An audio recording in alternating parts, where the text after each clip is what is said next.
Welcome back sa ating channel. Naging mainit nga na usapin di umano sa mundo ng social media.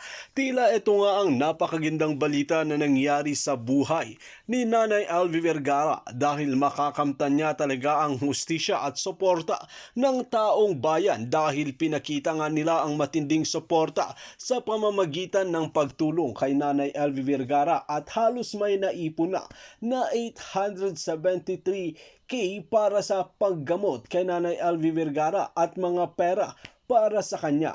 Well mga kaibigan, kung tutuusin kasi nakakalungkot talaga na kasambahay na pumasok. Ngunit kung itrato ay hayop naman pala at hindi pa pinapakain at hindi pa pinapasahod. Kaya naman marami ang naantig ng puso nila at sumisigaw ng hustisya para kay Nanay Elvie Vergara. Isa lang naman ang pangako ng mga persecutor, senador, na iba pa ay talagang makukulong ang pamilya Ruiz dahil on process na ang kanilang mga kaso na isasampa dito dahil isa pang hearing mga kaibigan na mangyayari ay pag napatunayan ang kanilang mga sinasabi na nagsisinungaling ay talagang makukulong na sila at ang mga testigo ay handang-handa na rin sa mga testigo na ilalaban talaga si Nanay Elvie Vergara laban di umano sa pamilya Ruiz na ito. Kaya siguradong 100% na makakamtan nga ng hustisya ni Nanay Elvie Vergara ang kanyang kinukuhang hustisya dahil kung makikita natin na halos ma-dislocate na ang kanyang bungo at sinasabi pa ng mga Ruiz family na ito ay kasalanan ni Nanay Elvie Vergara dahil ginagawa ito sa kanyang sarili. Well mga kaibigan, kung kayo ang tatanungin ano ang inyong mga opinion, just comment below sa ating comment section at ating pag-uusapan. At kung bago ka lamang sa aking channel, huwag kalimutan i-click ang subscribe button at notification bell para lagi kang updated sa ating mga bagong video. At para sa sulit viewers natin dyan, maraming salamat sa walang sawang pagsuporta. Nakakatuwa mga kaibigan ang nangyayari ngayon. Kaya nga sabi sa, di ba nabasa nyo sa thumbnail natin, good news. Meron po tayong good news mga kaibigan. At talagang nakakataba ng puso. Hindi lang nakakataba ng puso, talagang nakakatuwa, no? Nakaka-overwhelm. Dahil meron pa palang mga tao mga kaibigan na may mga ginintuang puso. Despite sa mga nangyayari sa Pilipinas ngayon, andyan yung pagtaas ng mga presyo ng bigas, mga basic commodities, nagtaasan, gasolina, problema sa mga ibang mga iskalawag ng mga pulis, mga kawatan natin ng mga opisyal, mga pasaway ng mga opisyal, at kung ano-ano pang mga problema sa bayan na to na araw-araw natin kinakaharap. Pero guys, nakakatuwa. Ito, ipapakita ko lang sa inyo mga kaibigan. Ito po yung latest update niya. As we speak guys, ipapakita ko lang sa inyo. Wait lang. Ito po ang pinakamagandang news, pinakamagandang balita, no? Na dapat talaga nating dapat ay maging proud. O yan tingnan nyo guys. Ngayon yan. Ngayon lang yan mga kaibigan, tingnan nyo. Ayan Elvie Vergara donation. Donation to guys donation. As we speak, umabot na po siya ng 873,123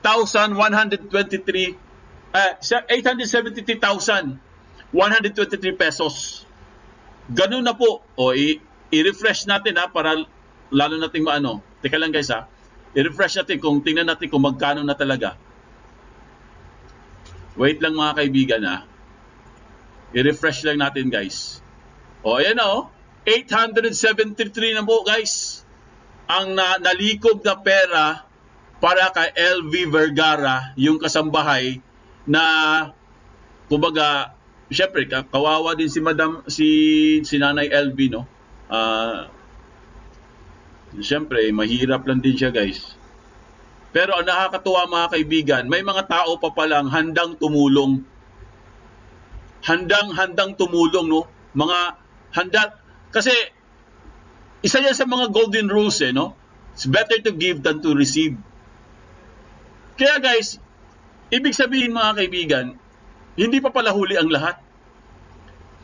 No, akala kasi natin parang sa totoo lang, 'di ba, sa sobrang dami pong problema ng bayan na 'to, maiisip mo guys na parang wala na tayong pag-asa.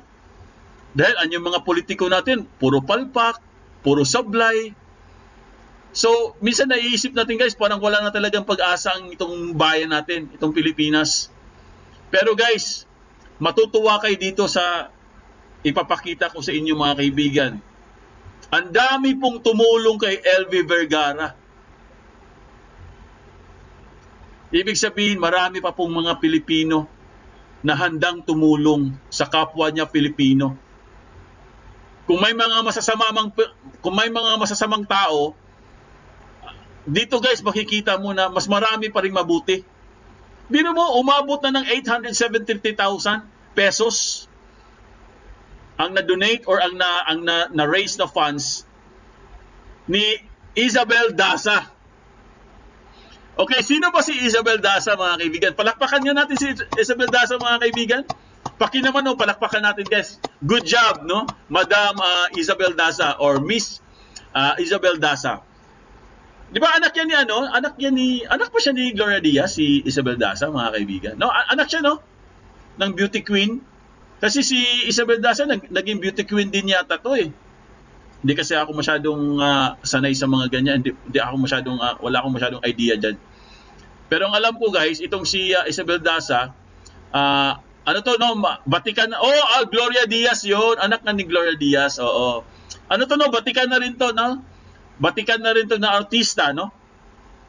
Ano na rin siya guys, tawag dito, isa siya sa mga veteranong artista, no? Na celebrity sa Pilipinas. At hindi lang siya celebrity, influencer na rin siya ngayon.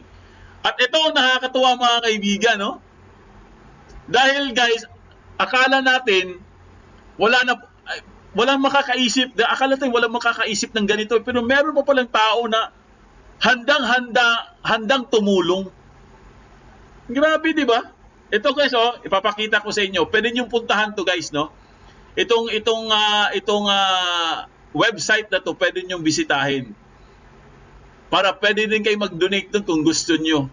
Kitang-kita guys, makikita yung pangalan niyo kung maglalagay kayo ng pangalan. Makikita doon na nag-donate ka ng 1,000. Ang dinidonate dito 1,000, 2,000, 4,000, 3,000, 5,000.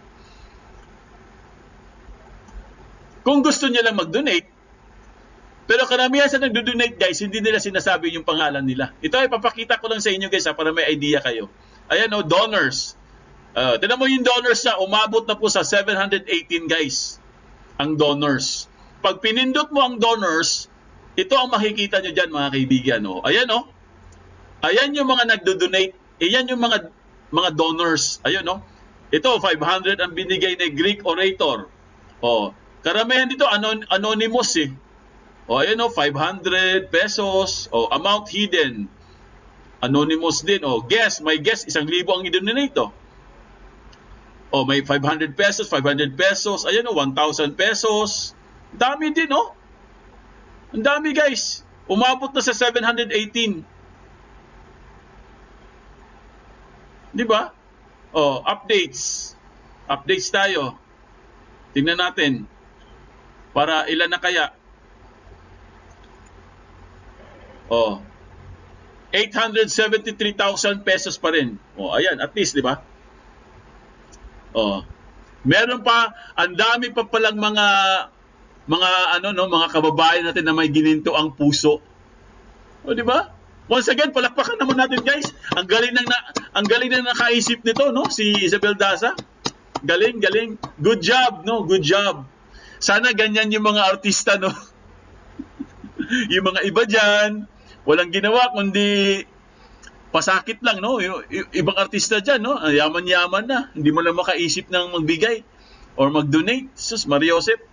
Buti pa si Isabel Daza, mga kaibigan. Ito ang dapat tularan.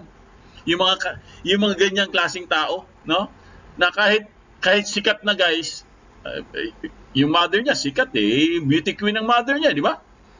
Sikat din naman si Isabel Daza. Medyo na lang, Medyo wala na lang siya sigurong hindi na natin masyadong nakikita siguro or napapanood. Pero sikat pa rin si Isabel Daza, di ba?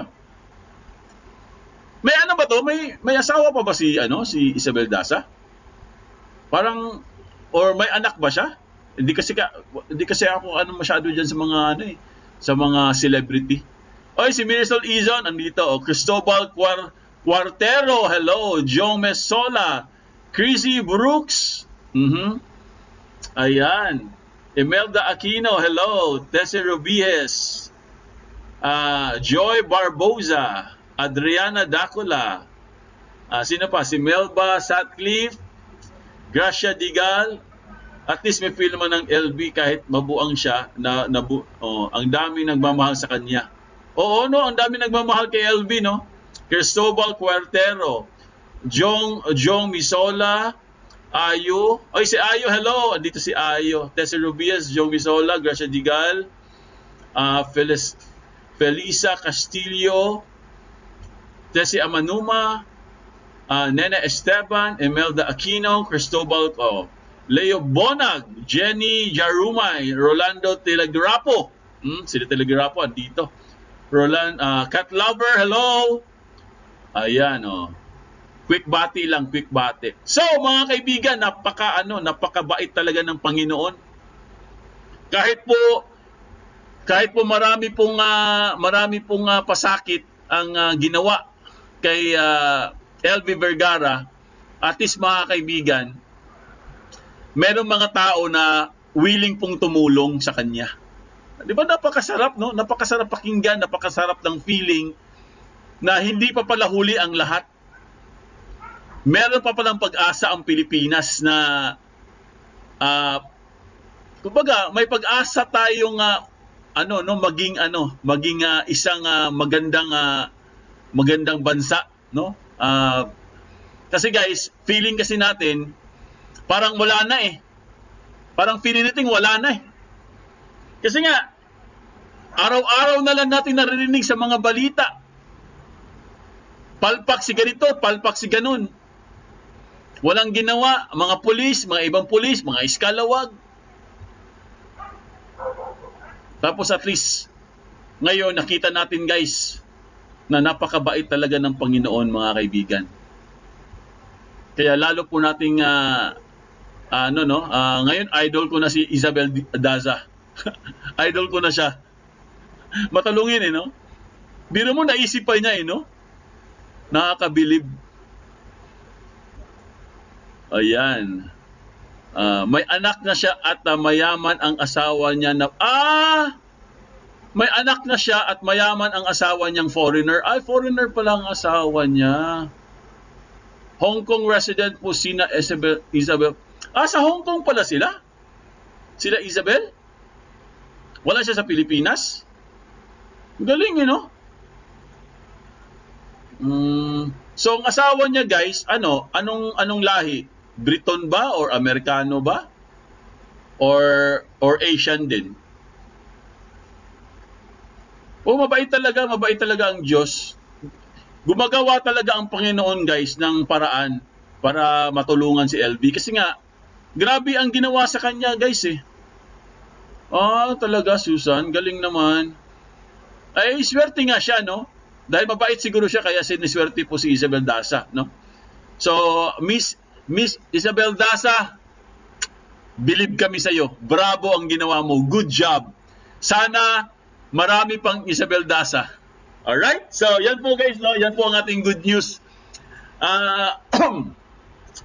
Puntahan naman natin yung mga recap natin ng mga balita. Alright? Ito po, no? Itong si Kapitan. Naku, si Kapitan na naman tayo. Nakakatuwa din si Kapitan guys, no? Sa bandang dulo, sa bandang huli, tinanggap din niya yung challenge na maging testigo siya guys. Maging testigo siya sa against or laban sa mga sa mga Ruiz family. Well mga kaibigan, dito nga natin makikita na talagang suportado ng taong bayan si Nanay Alvi Vergara dahil sa kanilang pinakita na suporta at binigay na pera ay talagang sumusuporta talaga sila 100% sa katarungan na makakamit ni Nanay Alvi Vergara. Kung makikita natin mga kaibigan, ngayon pa lamang ay nakikita na natin ang hustisya dahil ang mga testigo at mga persecutor ay talagang kinampihan na nga si Nanay LV Vergara at ang mga rason at palusot ng pamilya Ruiz ay hindi nga ito valid at talagang wala silang may papakita na solid evidence. Well mga kaibigan, kung kayo ang tatanungin, makatao pa ba ang ginawa ng pamilya Ruiz kay Nanay LV Vergara at kasalanan pangaraw neto? Just comment below sa ating comment section ang inyong mga opinyon at ating pag-uusapan.